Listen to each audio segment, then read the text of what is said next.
I will go ahead and call the August 6th, 2026 meetings of the TRPA Hearings Officer to order. It is 2 p.m. My name is Marcia Birch, and I'll be serving as the Hearings Officer today. Next item on our agenda is approval of the agenda. Have there been any changes?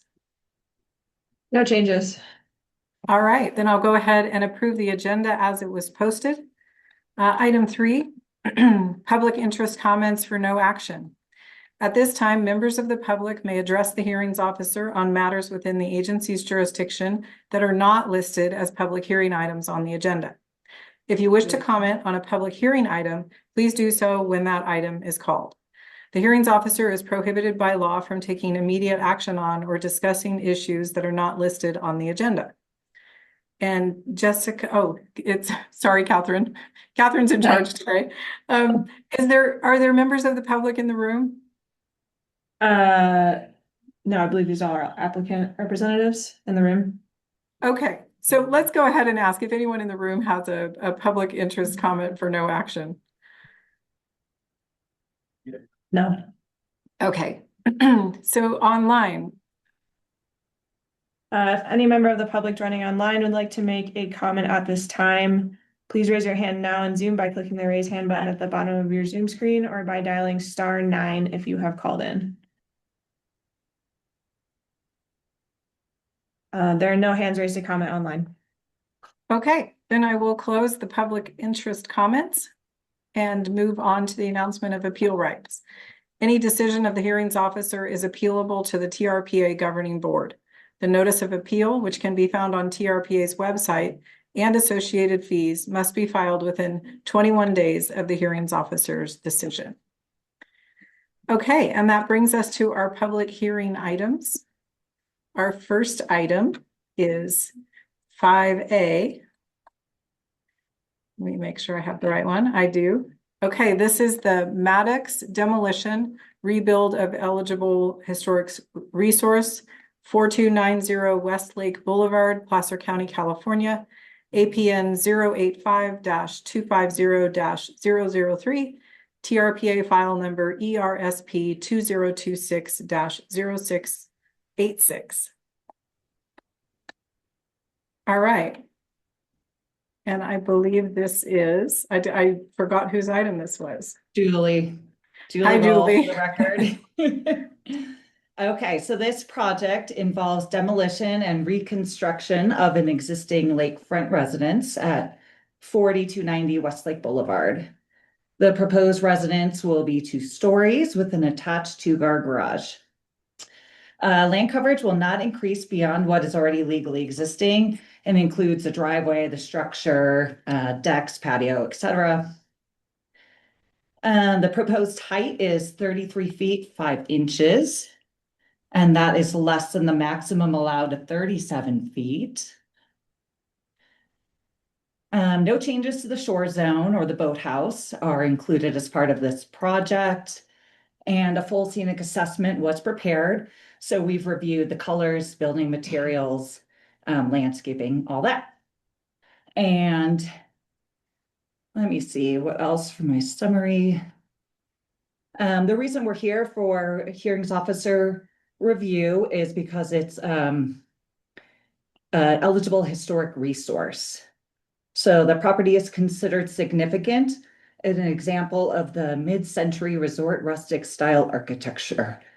The applicant has already complied with the required mitigation by submitting a resource recovery plan.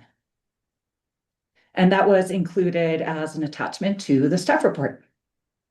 So that's really all I have for my project summary, but I can answer any questions. And I think we have the applicant online as well. Okay. I did look at the recovery plan and the scenic analysis, and I don't have any questions at the moment. Were there any public comments? I didn't see any online. We did not receive any written public comments. Okay. All right. Thank you. So I don't have any questions at the moment, but I would like to hear from the applicant. Good afternoon, Wyatt Ogilvy in representation of the property owner. We've reviewed the staff summary and findings along with the condition of approval, both myself and with the property owner and the project team, and we don't have any comments or questions at this time. So happy to address any that you may have. Other than that, we're good. All right, well, thank you. Yeah, again, I don't have any questions at this time. The staff report was very thorough. I'm going to go ahead and open this up for public comment. If any member of the public would like to make a comment on this project, please raise your hand now, either in person or on Zoom by clicking raise hand at the bottom of your screen or by dialing *9 if you have dialed in.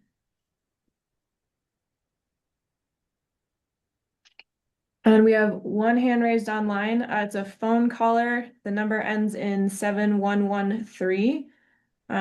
You're gonna have to go ahead and unmute by dialing *6.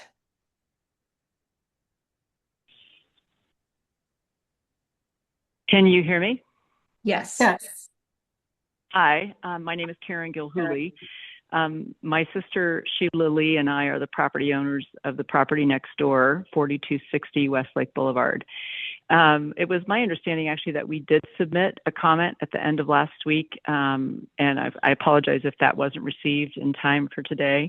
It wasn't really a concern so much as with the project, so much as the existing conditions around shared sewer lines and shared power lines.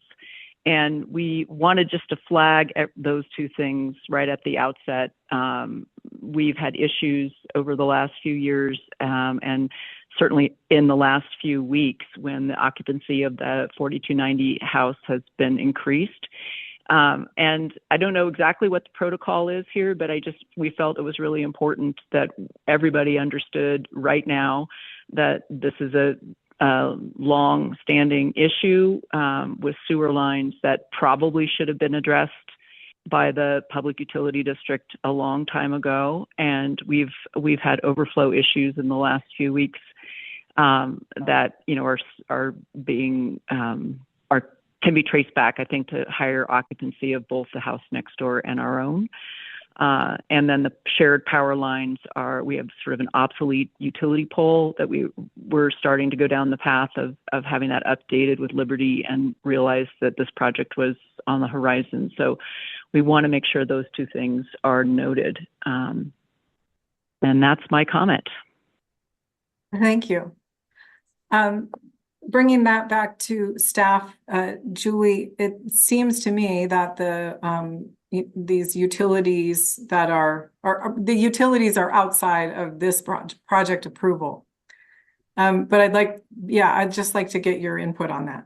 Yeah, I mean, we do request that, any new or, modified utilities be shown on the plan, but so if they are moving things or modifying things, we'd like to know. But I might ask Wyatt if he has any comments on that or if he is aware of any of those issues. Yes. Sure, I'm happy to comment. Well, oftentimes we're ahead in the TRPA review process compared to the construction drawing or building permit review process. The Tahoe City Public Utility District will have to review and sign off on the new connection for the new residents under the Placer County building permit. And so anything that they feel is required in order to provide service would be kind of encapsulated within the building permit. Until we have clarity on the building permit, we wouldn't pull the TRPA permit. And if there was anything kind of additional that comes out of those final construction drawings, our intention would be to address those, envelop them with staff to ensure the work's good. I wasn't aware of any capacity issues or problems, so it's good to know, and I can pass that on to the project team.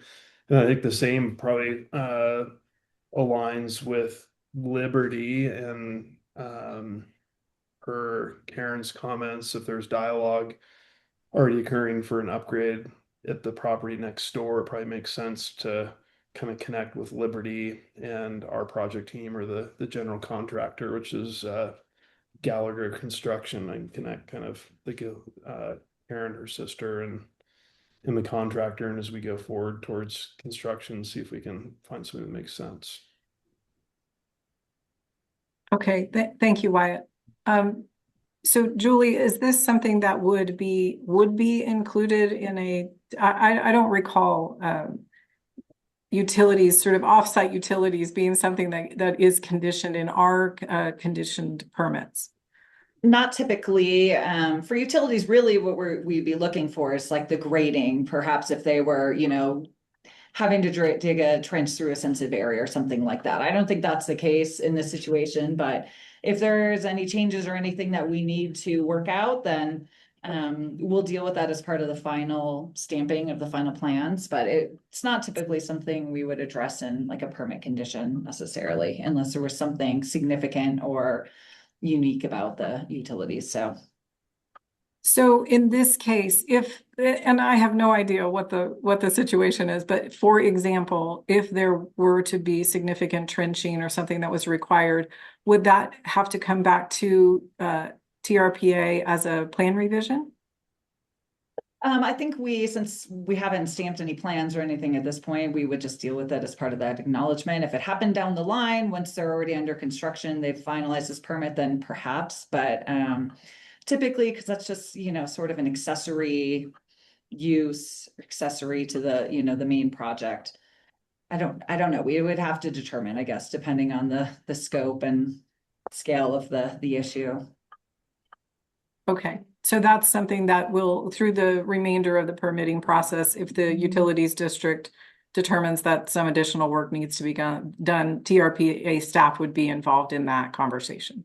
Sure, and I'm not anticipating that just based on, the size of the properties. We're not talking about acres and acres. I mean, I think it's, they're pretty well developed, so I'm assuming the utilities will likely stay where they're located, but yeah, we'll deal with that as it comes up. So I appreciate the comments so we can be aware. Yes, thank you. And Wyatt, thank you for your commitment to, look into this as you move through the building permit process. Of course. Okay, do we have any other comments? There are no other hands raised to comment. Okay, then I will close the public comment on this item. And I will take action and approve the findings contained in the staff summary, including a finding of no significant environmental effect. And I'll approve the project based on the staff summary, the record evidence, and subject to the conditions contained in the draft TRPA permit. All right, thank you. Thank you. Thanks, Julie. Thanks, Marcia. Have a good day. You too. Okay, so we will move on to item 5B.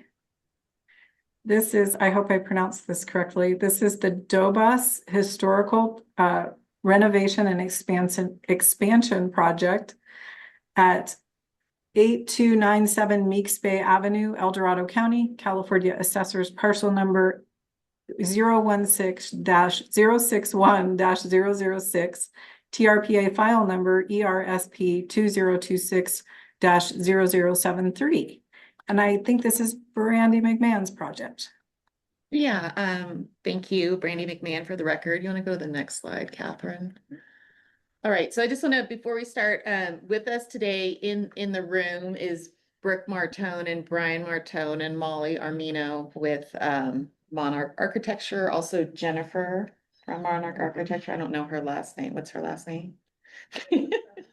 Brums. And then the property owners, Linda and Donald Dobas, are also online if anyone has any questions.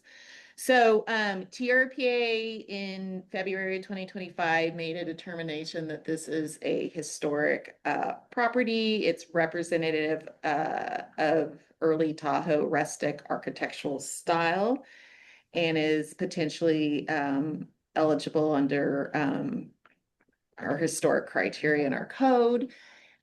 This property is located right next door to the Bucola property in Meeks Bay. That's a project that recently came forward.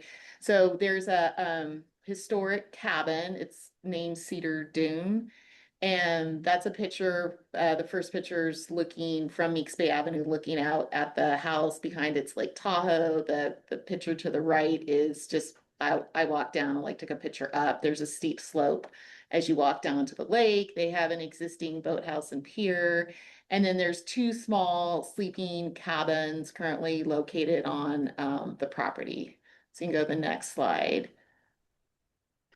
So what they're proposing to do is renovate and expand the main historic cabin, and then construction will be integrated with the original structures through the use of the matching colors, natural wood finishes, stone accents, and gabled roof lines.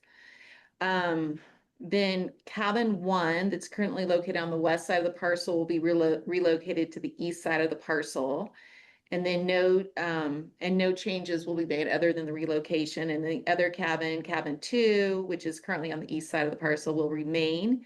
And then they're proposing to construct a garage, a 2-car garage near Meeks Bay Avenue. And I think I just mentioned this, but the pier, stone steps, and shed currently on the property are not proposed to be modified. Since the project's historic, it requires hearings officer review and approval. We did not require and I worked with Jen Self on this. She's like the planner who's our historic expert at TRPA. We didn't require a resource recovery plan, but we are requiring black and white photos be taken of the site prior to work commencing. And we have found that the action will not be detrimental to the historic significance of the resource. So just there's the site plan, the proposed main house with the addition, the garage, and go to the next slide. And they're going to use the same colors and materials for the addition. The lower photos, like the scenic photo is viewed from Lake Tahoe. So they're relying on existing vegetation.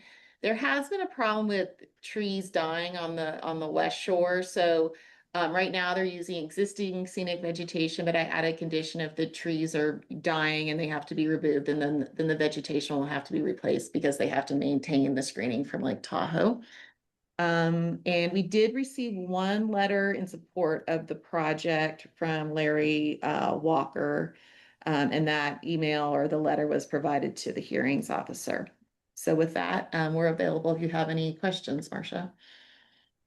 Thank you, Brandy. I did see the comment that came in. I also, a question that came up for me as I was reading through this was that question of the tree mortality in that area, but you have taken care of that with the condition. So thank you for doing that. I don't have any additional questions at the moment, but I would be happy to hear from the applicant's representatives. Well, I mean, I could start off. We've reviewed what Brandy's put together and are in agreement with the findings. I can't think of anything else, we would add on our end. You guys think anything? No, it all looks good.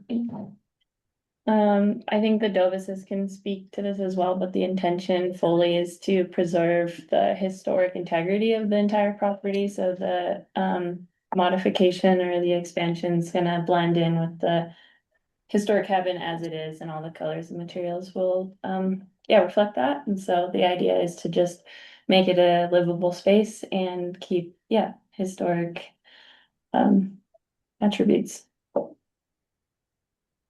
Thank you. I did notice the effort that was made in that regard. And I have a question, Brandy, about so this is consistent with the Secretary of Interior's standards, and that's the way we have treated these in the past, at least in my experience, was that's the reason there's not going to be a resource recovery plan, because the resource is going to be essentially maintained. It's just going to be expanded in the same architecture. The photographs that are being required, where will those go? Just the TRPA will maintain them, but they'll be available on our website if anyone wants them. Oh, okay. Okay, because the recovery plans typically go where? You have to donate them to like 3 different entities, like local historic societies or the local Okay. library or so on. I can ask Jen once we get them. We could probably just forward them to some, various organizations and then see if they want them. Yes, I was thinking the same thing. Is that, those organizations that we typically send the resource recovery plan to might have, a place where they also just keep this, this history, these photos. Okay. Okay, so let's go ahead and open this up for public comment. If any member of the public would like to comment on this item, please raise your hand now, either in person or on Zoom by clicking the raise hand button at the bottom of your screen or by dialing *9 if you have called in. And there are no hands raised to comment. Okay. All right, so I will close the public comments and I will take action and approve the findings contained in the staff summary, including a finding of no significant environmental effect. And I will approve the project based on the staff summary, the record evidence, and subject to the conditions contained in the draft permit. And so that's the end of our hearing items today, so we can adjourn. All right. Thank you. Thanks, Marcia. Thank you.